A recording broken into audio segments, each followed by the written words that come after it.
এক নিবিড় অরণ্য ছিল, তাতে ছিল বড় বড় বট, সারি সারি তালতমাল পাহাড় পর্বত, আর ছিল ছোট নদী মালিনী। মালিনীর জল বড় স্থির, আয়নার মতো, তাতে গাছের ছায়া, নীল আকাশের ছায়া, রাঙা মেঘের ছায়া, উড়ন্ত পাখির ছায়া সকলই দেখা যেত। আর দেখা যেত গাছের তলায় কতগুলো কুটিরের ছায়া। নদী তীরে যে নিবিড় বন ছিল, তাতে অনেক জীবজন্তু ছিল, কত হাঁস, কত বক সারাদিন খালের ধারে বিলের জলে ঘুরে বেড়াতো। কত ছোট ছোট পাখি, কত টিয়া পাখির ঝাঁক গাছের ডালে ডালে গান গাইত, কোটরে কোটরে বাসা বাঁধত। দলে দলে হরিণ, ছোট ছোট হরিণ শিশু কুশের বনে, ধানের ক্ষেতে, কচি ঘাসের মাঠে খেলা করত। বসন্তে কোকিল গাইত, বর্ষায় ময়ূর নাচত। এই বনে ৩,০০০ বছরের এক প্রকাণ্ড বটগাছের তলায় মহর্ষি কর্ণদেবের আশ্রম ছিল। সেই আশ্রমে জটাধারী তপস্বী কর্ণ আর মা গৌতমী ছিলেন।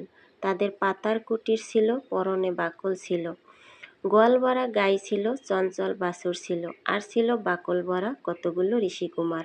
তারা কর্ণদেবের কাছে বেদ পড়ত, মালিনীর জলে তর্পণ করত, গাছের ফলে অতি শীতে পা করত, বনের ফুলে দেবতার অঞ্জলি দিত। আর কি করত?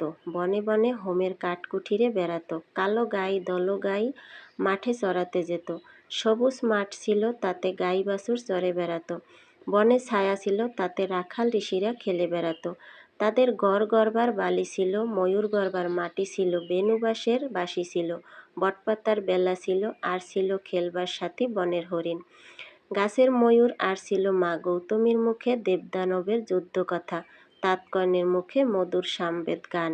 সকলই ছিল, ছিল না কেবল আদারগড়ের মানিক ছোট মেয়ে শকুন্তলা। একদিন নিশুতি রাতে আনসারি মেনকা তার রূপের ডালি দুধের বাসা শকুন্তলা মেয়েকে সেই তপবনে ফেলে রেখে গেল। বনের পাখিরা তাকে ডানায় ডেকে বুকে নিয়ে সারা রাত বসে রইল। বনের পাখিদেরও দয়া মায়া আছে, কিন্তু সেই মেনকা পাষাণীর কি কিছু দয়া হলো? খুব ভোরবেলায় তপবনের যত ঋষিকুমার বনে বনে ফল ফুল কুড়াতে গিয়েছিল। তারা আমলকির বনে আমলকি, হরিতকির বনে হরিতকি, ইংলি ফলের বনে ইংলি কুড়িয়ে নিলে, তারপরে ফুলের বনে পূজার ফুল তুলতে তুলতে পাখিদের মাঝে ফুলের মতো সুন্দর শকুন্তলা মেয়েকে কুড়িয়ে পেল। সবাই মিলে তাকে কোলে করে তাতকর্ণের কাছে নিয়ে এলো। তখন সেই সঙ্গে বনের কত পাখি, কত হরিণ সেই তপবনে এসে বাতা বাঁধলে।